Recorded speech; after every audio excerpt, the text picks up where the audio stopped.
Ketua DPP PDIP Bambang Wuryanto atau Bambang Pacul mengungkapkan ada perbedaan pendapat di internal PDIP soal bergabung atau tidak ke Kabinet Prabowo Subianto Gibran Rakabuming Raka. Hingga saat ini PDIP belum menentukan sikapnya. Seperti dilansir cnnindonesia.com pada 15 Oktober, Ketua DPP PDIP Bambang Wuryanto menyatakan ada 3 pendapat yang mengemuka di internal partai. Yang pertama ada ingin segera masuk Kabinet Prabowo, kedua ada yang ingin bergabung ke Kabinet Prabowo tetapi waktunya tidak sekarang. Dan yang terakhir adalah yang berpendapat PDIP tidak perlu masuk Kabinet Prabowo Subianto alias oposisi. Ia menuturkan memang belum ada kader PDIP yang dipanggil Prabowo ke kediaman di Kertanegara, Jakarta. Namun Bambang mengatakan semua kemungkinan masih bisa saja terjadi.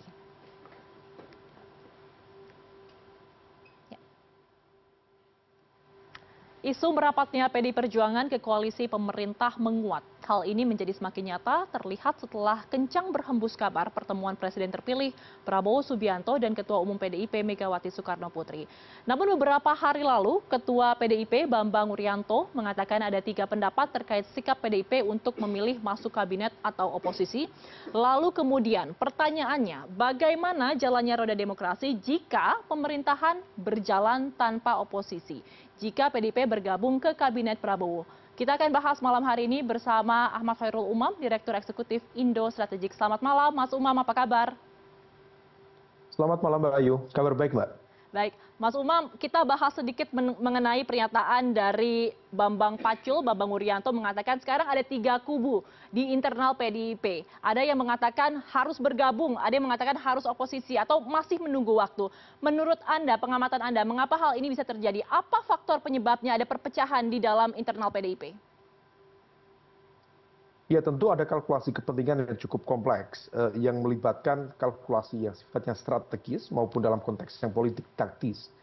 Dalam konteks politik taktis tentu keberadaan PDIP di dalam struktur pemerintahan akan memberikan semacam political protection atau bahkan dalam konteks yang lebih detail tentu bisa memberikan legal protection. Karena seringkali dalam situasi politik belakangan ini siapa yang berada di luar pemerintahan seringkali kemudian menghadapi konsekuensi yang cukup beragam. Salah satunya dengan ancaman-ancaman terkait dengan konteks hukum dan lain sebagainya. Maka kalau misal kemudian PDIP berada di dalam pemerintahan, relatif akan terhindar dari hal-hal tersebut.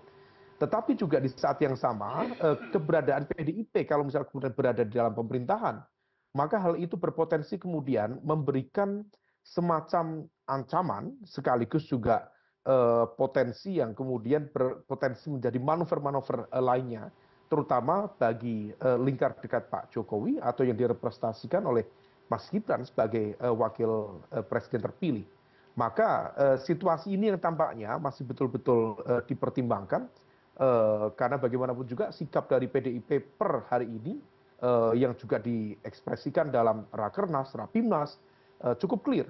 PDIP menyatakan bahwa hasil dari pemilu Pilpres 2024 adalah sebuah produk dari kemunduran demokrasi yang nyata. Kalau PDIP konsisten dengan argumen itu, maka rasa-rasanya gerbong yang mencoba untuk menolak bergabung di pemerintahan menjadi cukup terbuka. Belum lagi kemudian argumen lain yang kemudian kita cermati bagaimana sikap positioning dalam konteks legal position dari PDIP yang per hari ini juga masih menunggu putusan dari PT UN terkait dengan gugatannya pada keabsahan wapres terpilih yaitu Mas Gibran Rakabuming Raka. Kalau kita cermati ada pola relasi dalam konteks ini antara PDIP dengan Pak Prabowo dan PDIP dengan lingkar dekat Pak Jokowi. Per hari ini antara PDIP dengan Prabowo praktis tidak ada masalah. Tetapi memang ada gap, ada luka yang belum sembuh dari friksi-friksi dinamika yang terjadi akibat dari kontestasi Pilpres 2024 yang lalu, sehingga kemudian tampaknya itu yang menjadi ganjalan utama, sehingga Bu Mega sebagai pemilik saham tertinggi, sebagai pemilik hak veto dalam konteks pengambilan keputusan di PDIP, harus berhitung sangat matang antara mendukung atau tidak mendukung. Tetapi satu hal, Mbak Ayu, kemarin kita lihat di Hambalang Retreat, ternyata ada juga nama Pak Budi Gunawan di sana. Iya. Memang Pak BG bagian dari lingkar dekat PDIP, tetapi secara de facto beliau tidak menjadi bagian dari kader PDIP.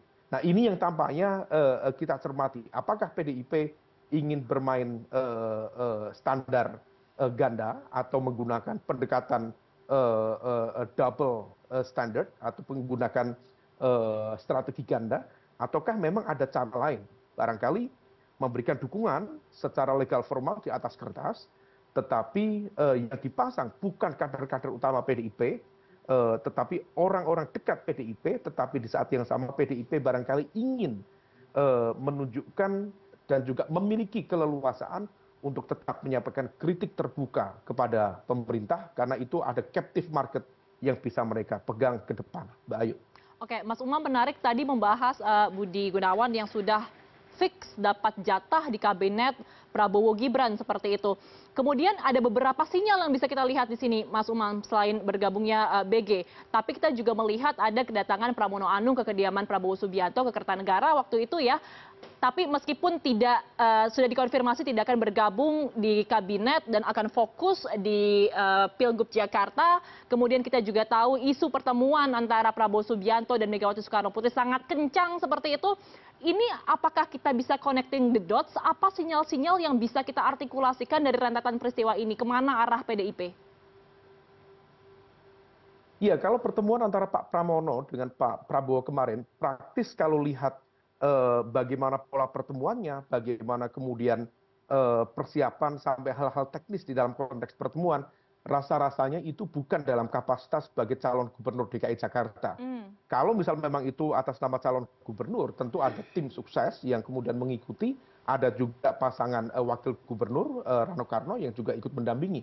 Tapi praktis kemarin dilakukan secara silent, dan juga dalam proses persiapannya juga menunjukkan bahwa ini adalah special envoy atau utusan khusus yang dikirim oleh Tengku Umar, dalam konteks ini adalah Bu Mega, untuk berkomunikasi dengan Pak Prabowo. Karena bagaimanapun juga Mas Pram termasuk memiliki kedekatan dengan semua kalangan. Pak Jokowi dekat, Pak Prabowo dekat, apalagi dengan Bu Mega. Nah, ini yang tampaknya kalau misal kita cermati, bahasa dari Pak Prabowo beberapa waktu lalu dikatakan bahwa belum ada undangan dari PDIP. Maka kehadiran Pak Pram secara tidak langsung ini adalah sebuah sinyal bagi terbukanya pintu Tengku Umar untuk menerima kehadiran Prabowo Subianto.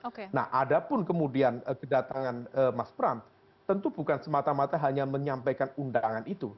Tentu ada pesan-pesan khusus terkait dengan konteks kompromi, negosiasi, dan juga bagaimana pola positioning PDIP ke depan dalam konteks pemerintahan baru ini. Oke, Mas Umam, Anda mengatakan bahwa kedatangan Mas Pram ke kediaman Prabowo sebagai tanda bahwa pintu Teguh Umar terbuka untuk Prabowo. Tapi sampai hari ini yang dikatakan bahwa akan terjadi pertemuan Prabowo dan juga Megawati, sampai malam hari ini kita tunggu belum ada kabar bahwa mereka akan bertemu pada hari ulang tahun Prabowo, tepatnya pada hari ini. Apa yang menurut Anda membuat pertemuan ini sangat alot? Apakah karena perpecahan tiga kubu di dalam internal PDIP atau ada faktor lain? Iya, tampaknya memang gesekan atau perbedaan cara pandang dalam konteks kalkulasi kepentingan ekonomi politik di internal PDIP memang masih cukup kuat. Dan saya pikir ini bukan sesuatu yang baru. Kemarin kalau misal kita cermati, bagaimana pola PDIP menentukan calon gubernur di level DKI saja atau Jawa Barat juga betul-betul last minute. Dan itu membutuhkan sebuah proses kontemplasi yang cukup mendalam karena memiliki implikasi politik jangka pendek maupun jangka panjang ke depan. Oleh karena itu kita bisa memahami bagaimana misal kemudian PDIP nantinya akan menentukan sikap, karena bagaimanapun juga sikap PDIP di pemerintahan baru nanti akan menentukan pola relasi PDIP dengan pemerintah secara holistik. Bukan hanya PDIP dengan Pak Prabowo, tetapi juga PDIP dengan lingkar dekat Pak Jokowi, terutama ada entitas sebagai representasi Pak Jokowi, yaitu Mas Gibran sebagai wakil presiden terpilih di sana. Nah, ini yang kemudian tampaknya menjadi faktor yang cukup serius. Tentu dalam konteks ini adalah faktor resistance, termasuk juga berhitung bagaimana kemudian pola positioning ke depan. Kalau PDIP masuk, maka Pak Prabowo sendiri tentu juga memiliki kalkulasi, sekaligus juga harus menyiapkan langkah-langkah mitigasi supaya kemudian tidak terjadi manuver-manuver atau turbulensi politik di dalam internal pemerintahan akibat dari gesekan kepentingan dan juga adu ego kekuatan politik antara PDIP dengan lingkar dekat Pak Jokowi di dalam pemerintahan ke depan. Oke, Mas Umam, tapi dari 3 faksi di internal PDIP yang mengatakan bahwa ingin segera bergabung ke koalisi dan ingin tetap istiqomah di jalan oposisi dan terakhir gabung ke koalisi tapi nanti saja tunggu waktu yang tepat. Menurut Anda, dari sinyal-sinyal politik yang sudah bisa dilihat oleh awak media dan juga masyarakat saat ini, pengamatan Anda Bu Mega lebih berat kemana? Ya, itu yang kemudian masih menjadi misteri ya. Tentu Bu Mega memiliki kalkulasi yang cukup presisi. Tapi kalau misal kita kemudian merujuk pada hasil putusan ya, sikap dari Rapimnas, Rakernas yang dilakukan oleh PDIP, maka besar kemungkinan PDIP akan mengambil sikap berada di luar pemerintahan. Oke. Atau dalam konteks ini barangkali bisa menggunakan langkah hybrid. Dan langkah hybrid ini sudah mulai terkonfirmasi dengan keberadaan Pak Budi Gunawan. Karena tentu Pak Budi Gunawan berada di Hambalang Retreat kemarin, besar kemungkinan dia tidak berangkat sendirian, tetapi juga atas restu, atas komunikasi bersama Ibu Mega dan juga keluarga besar PDIP. Nah, oleh karena itu, hybrid dalam konteks ini, PDIP akan memberikan ruang bagi lingkar dekatnya untuk berada di pemerintahan, sembari kemudian melihat bagaimana perkembangan dan dinamika ke depan, tetapi juga PDIP tidak akan kehilangan momentum atau kesempatan untuk menjadi elemen kekuatan oposisi. Karena Mbak Ayu, kekuatan oposisi di Indonesia praktis memiliki captive market yang cukup besar. Ada sekitar 20% sampai 25%. Kalau misal kemudian tidak ada elemen kekuatan yang mengopeni atau mengelola captive market itu, tentu itu menjadi sebuah potential loss dalam konteks politik elektoral yang luar biasa. PDIP memiliki kemampuan atau memiliki peluang untuk mengelola itu. Nah, tampaknya PDIP mencoba memainkan hybrid strategi tadi itu dalam konteks tertentu sepertinya memberikan dukungan, tetapi juga tidak ingin kehilangan momentum untuk mengkonsolidasikan kekuatan partainya sebagai partai kritis yang tetap bisa memberikan ruang kritik kepada pemerintahan yang akan datang. Meskipun karakter ini berbeda dengan pola pemerintahan yang dipimpin oleh PDIP 9 tahun belakangan. 9 tahun yang lalu, PDIP begitu firm, siapa yang berada di dalam pemerintahan tidak boleh kemudian bersikap di luar garis koordinasi dan juga garis komando dengan pemerintahan itu sendiri. Ini yang kemudian menjadi baik. Hybrid strategi berarti dengan kata lain sikap PDIP masih sangat cair ya, masih bisa bergabung ke koalisi, masih bisa juga oposisi. Tapi Mas Umam, sedikit kalau kita menerka-nerka, kalau kemudian PDIP akhirnya bergabung ke koalisi pemerintahan Prabowo Gibran, tidak ada partai oposisi, bagaimana dampaknya ini terhadap demokrasi Indonesia? Ya, tentu ini akan memberikan sebuah impact yang kurang begitu produktif. Karena bagaimanapun juga demokrasi menghendaki ada mekanisme check and balances yang memadai. Dan PDIP dengan kekuatan politik 19% tentu akan menjadi sebuah motor kekuatan yang cukup produktif, cukup efektif bagi lahirnya check and balances dalam konteks kekuatan oposisional. Maka kalau misal kemudian PDIP akhirnya bersikap menjadi bagian bergabung dengan pemerintah, atau let's say hybrid. Karena hybrid sendiri tentu dia bisa memberikan kritik, tapi rasa-rasanya pola kritiknya tidak sebelatan, tidak sevulgar dalam konteks oposisi murni. Artinya akan ada ruang negosiasi, ruang kompromi dengan kekuasaan yang berjalan.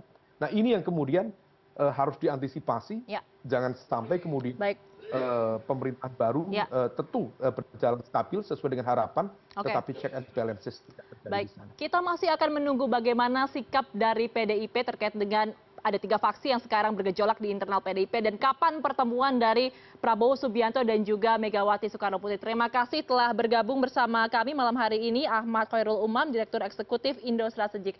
Selamat malam Mas Umam, sehat selalu. Selamat malam, Mbak.